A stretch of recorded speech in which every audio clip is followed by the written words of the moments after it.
여러분은 현재 한국에서의 생활에 만족하고 계신가요? 자고 나면 많은 것들이 바뀌어 있고 또 새로운 것들에 금방 적응하면 또 다른 것들이 쏟아져 나오는 한국 사회. 이런 건 불편하니까 고쳐야 할 것 같네 하고 생각하면 어느새 개선되거나 대체되어 있는 모습들, 이런 것들에 익숙한 한국 사회의 모습이기 때문에 때로는 만족하는 시간이 너무 짧게 느껴질 때가 많습니다. 그럼 질문을 한번 바꿔보겠습니다. 여러분들은 25년 전쯤의 한국 사회를 어떻게 기억하고 계신가요? 그때 그 시절의 사회로 돌아간다면 어떤 생각이 드실 것 같으세요? 우리가 지금은 너무 빠른 변화에 적응이 되고 익숙해져서 잊고 있었지만 많은 분들이 25년 전을 떠올리면 고통과 괴로움, 아픔을 간직하고 있으리라 생각합니다. 바로 대한민국을 뿌리부터 흔들어 놓았던 1997년의 외환위기, 일명 IMF 시절이죠. 그 당시 I am fired, 이런 자조적인 농담이 유행처럼 번지던 씁쓸한 분위기, 전 국민이 고통스럽고 피가 마르는 대수술을 겪어야 했던 시절. 그러나 2022년 현재 대한민국이 효율성과 혁신의 아이콘으로 세계의 이름을 떨치게 된 시작점, 일제의 잔재들과 우리도 모르게 녹아있던 일본 사회의 모습을 그대로 따왔던 문화, 사회, 시스템을 원점에서 갈아엎은 그 출발점이 IMF 시대였습니다. 그래서 저는 그 시대야말로 대한민국의 버전 2.0의 시작, 제2의 탄생이라고 정의하고 있는데요. 먼저 그 시절의 대한민국을 겪고 오랜만에 한국에 와서 입을 다물지 못하는 외국분의 이야기를 소개해보겠습니다. 나는 1993년부터 7년간 글로벌 기업의 아시아 담당으로 한국 지사와 일본 지사를 감독하는 일을 했어요. 내가 기억하는 90년대의 한국은 많은 부분에서 뒤처진 사회, 복잡하고 불필요한 업무 프로세스, 고압적인 규칙, 융통성 없는 절차들, 상급자 결제가 필요한 관행, 고집스러운 자기주장 때문에 함께 일하기 정말 불편한 곳이었습니다. 한국 기업과 일을 진행하면 그들은 성격이 급해 서두르다 실수도 잦았고 정작 일을 처리할 땐 불필요한 시간 낭비가 많았고요. 당연한 듯이 약속 시간에 늦는 것도, 상급자일수록 늦게 나타나는 것도 참기 어려웠습니다. 불필요한 절차가 많은 것은 일본도 비슷했지만 일본인들은 여러 번 확인하고 또 확인하는 절차로 실수가 거의 없었습니다. 그리고 그들은 약속 시간을 정확하게 지켰습니다. 그래서 일본 기업들과 일을 진행하는 것을 훨씬 선호했죠. 비용은 한국이 훨씬 저렴하지만 그만큼 손실이 많았으니까요. 한국의 외환위기가 온 이후 나는 한국의 국가 역량으로는 극복하기 어려울 것이라 생각했습니다. 본사도 같은 생각을 하고 1998년이 되자 한국 지사를 철수해 일본 지사의 업무로 이관했지요. 나도 일본으로 이동했습니다. 일본도 은행의 연쇄 부도와 금융 개통의 위기를 맞았지만 그들은 한국의 위기를 기회로 삼아 오히려 금융 쪽에서 손실을 메꾸고 있었습니다. 몇 년 후 일본을 떠나 고향에서 농장을 하게 되며 아시아의 두 나라에 대한 기억들은 차츰 잊혀졌습니다. 세월이 흘러 나는 내 손자가 한국에 유학한다는 이야기를 들었습니다. 강하게 반대했죠. 일본이라면 몰라도 내 경험으로는 한국에서 뭘 배울 수 있다고 생각하지 않았습니다. 하지만 내 딸과 손자의 이야기는 나를 충격에 빠뜨렸습니다. 그들은 한국이 여러 분야에서 일본보다 낫고 디지털 기술은 세계 최고라더군요. 믿기 어려웠습니다. 난 우리 집에 있는 LG 텔레비전을 일본 회사로 알고 있었어요. 내 손자는 내게 너무 오래전 기억으로 편견을 가지고 있다 했습니다. 이후 난 한국에 있는 손자를 만날 겸 은퇴 여행 삼아 한국과 일본을 다녀오기로 했습니다. 그리고 난 공항에 내릴 때부터 눈을 돌릴 때마다 큰 충격에 빠졌습니다. 나는 영화로 본 미래 사회를 한국에서 보았습니다. 가상 세계가 현실로 옮겨온 느낌. 내가 알던 한국은 어디에? 일본에 갔을 때는 20년 전 모습과 크게 다르지 않았습니다. 그리움도 있고 익숙함도 있었고요. 그런데 한국은 내가 알던 곳이 아니었어요.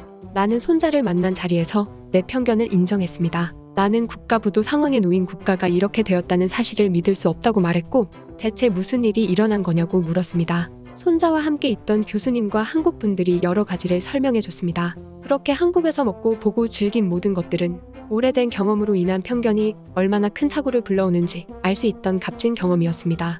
네, 이분은 글로벌 기업의 담당자로 일하면서 과거 한국과 일본에 거주했던 경험이 있으셨고요. 3년 전쯤에 은퇴하고 동아시아 쪽 여행을 하면서 한국에 들렸을 때 어떤 교수님과 함께한 자리에서 저와 알게 되었습니다. 아마 3년 지난 지금 왔으면 더 놀라셨을지도 모르겠네요. 한국에 한 달 정도 계셨을 때 여러 번 만나서 이야기 나눴 것들을 프라이버시를 침해하지 않도록 재구성해봤고요. 이분이 말씀하신 것처럼 여러분들도 돌이켜보면 90년대 IMF 이전 사회에는 너무나 많은 일본식 제도나 관습이 자리 잡고 있었습니다. 일제 식민지 시절부터 내려온 관행은 물론이고 당시 기업들의 업무 프로세스에는 제가 바로 전에 올린 영상, 한국과 일하던 외국인이 일본 회사와 사업하자마자 혈압 올라 쓰러진 이유, 여기 나오는 호렌소 원칙이 한국 기업에도 한국 사회에도 변형돼서 널리 퍼져 있었습니다. 사실 그럴 수밖에 없는 게 당시 세계 경제를 제패하고 있던 일본 기업들을 보고 한국도 그 시스템을 벤치마킹하고 그들의 경쟁력을 배우려는 시도를 굉장히 많이 했으니까요. 그렇게 일본 기업들과 거래하며 또 파견이나 유학을 통해 많은 것들을 차용해 왔습니다. 애초에 60년대 70년대 한국 산업 태동기에 많은 인재들이 일본에 유학을 가고 또 그런 시스템을 배워오거나 아니면 아예 베껴와서 사업에 적용했기 때문에 좀 과장하면 과거 한국 기업들은 일본 기업의 품질이 떨어지는 복사판이나 다름없었습니다. 그러니 원판을 따라갈 수 없는 부분이 많았죠. 한국보다 수십 년 발달한 일본에게 많은 면의 영향을 받아 알게 모르게 스며들어 있던 것들이 있었습니다. 그러나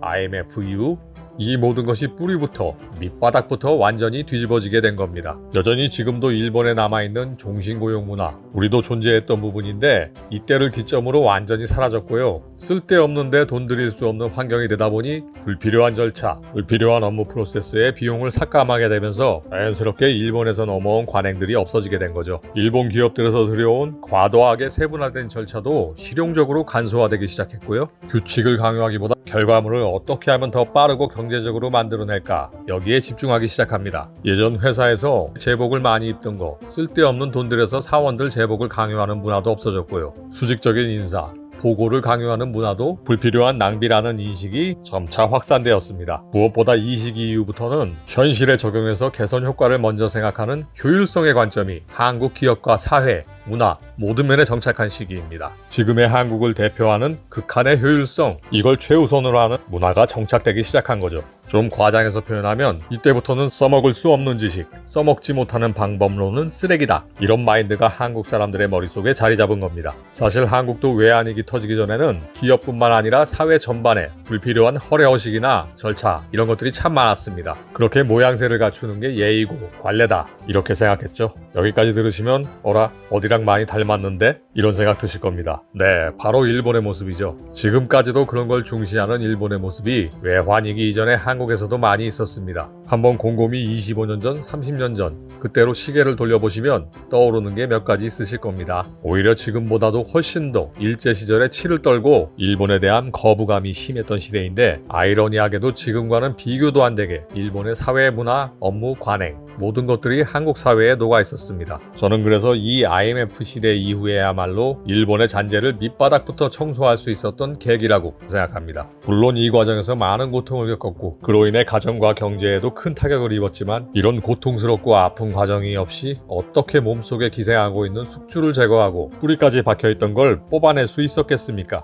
그리고 그 아픔이 있었기에 그때부터 한국은 살아남은 자, 변화에 대응할 수 있는 자가 강한 것이라는 사실을 온몸으로 뼈저리게 체득하게 된 것이죠.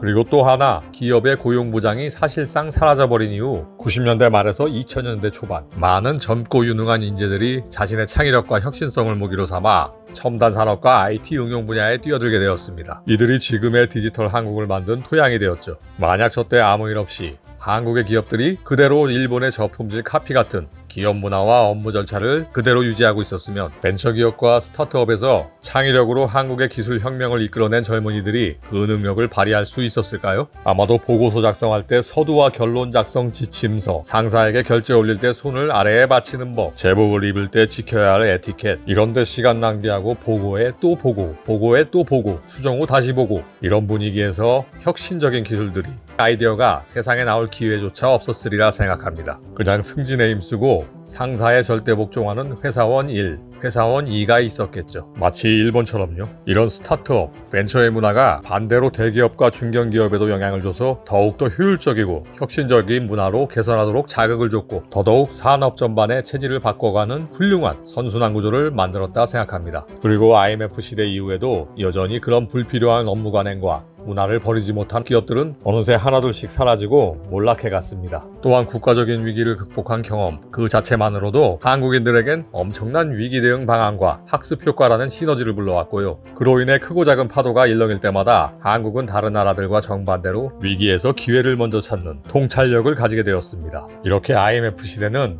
한국인들에게 위기를 기회로 바꾸는 기술, 위기가 곧 기회일 수 있다는 사고의 변화, 매뉴얼이나 지침이 중요한 게 아니라 상황에 맞는 대응력과 유연성, 다양한 시각이 가장 중요하다는 인식을 갖게 만들었습니다. 어떤 위기 상황, 돌발 상황에 매뉴얼이 없으면 우왕좌왕하고 스스로 어떤 것도 결정하지 못하고 지시를 기다려야 행동하는 일본인들을 빗대 말하면 한국인들은 위기 상황에서 어떻게 대응할까를 스스로 생각할 수 있게 된 겁니다. 그 자리에서 임기응변을 발휘해 다른 길을 찾고 해결하는 능력까지요. 황금의 버블 경제 시절이 지나고 1990년대 후반부터 후유증으로 어려움을 겪은 일본이지만 그들은 근본부터 갈아엎는 대변혁을 선택하는 대신 금융산업의 구조조정이라는 소극적인 방식을 취했습니다. 산업 경쟁력과 무역 수지의 악화를 해외 자산과 금융의 수익으로 보완하는 현상유지 정책으로 땜빵하는 정책을 취해온 결과 지금의 잃어버린 30년, 아날로그 일본, 10년 전 20년과 다르지 않은 현재와 구분이 안 가는 일본이라는 정체 상태의 사회가 된 것이죠. 불편하지만 쓰던 거니까 그냥 쓴다. 이런 생각이 한국인의 머릿속에서 사라지게 된 거. 불편하면 즉시 바꾸고 개선하는 게 당연하다는 마인드가 한국인의 머릿속에 완전히 자리 잡게 된 것. 모두 IMF 시대가 만든 나비 효과가 아닌가 합니다. 위기가 불러온 변화의 충격을 이겨낸 덕분에 이제는 변화를 두려워하지 않고 마침내 변화를 즐기고 적극적으로 대응해 그 속에서 기회를 찾는 눈썰미를 갖추게 된 한국. 저는 이렇게 정의하고 결론을 내려봅니다. 외환 위기의 원인과 극복 과정, 후유증과 결과에 대해 다룬 영상들은 참 많지만 앞서 열거한 관점에서 바라볼 수 있는 영상은 거의 없는 것 같아서 한번 개인적인 견해를 담아 정리했고요. 요즘 제가 일본에 대해 경험과 사례로 비판하는 영상이 많았는데 물론 팩트를 가지고 일본을 두들겨 패는 건 시원하지만 가끔은 한국의 모습과 발전했던 원인에 대해 정리하는 것도 의미가 있다 생각했습니다. 많은 전문가의 문헌과 연구자료를 참조하긴 했지만 어디까지나 저의 사견으로 분석하고 결론을 내린 것이기 때문에 내용에 동의하기 어렵거나 저와 다른 의견들은 지금처럼 자유롭게 표현해 주시면 되겠습니다. 위기가 있으면 거북이처럼 안으로 움츠러들고 지키는 데 급급해 30년째 정체된 사회의 일본. 국가 부도의 위기를 통해 일본의 잔재들을 대청소하고 한국의 정체성을 새롭게 확립해 마침내 효율성의 최강자가 된 한국. 이 채널의 영상들이 과연 한국 찬양에 불과한 국수주의인지 아니면 경험과 사례로 분석한 타당성 있는 결과물인지 그건 영상을 보는 여러분들이 더 정확하게 판단해 주실 수 있겠죠. 여러분들은 어떻게 생각하시나요?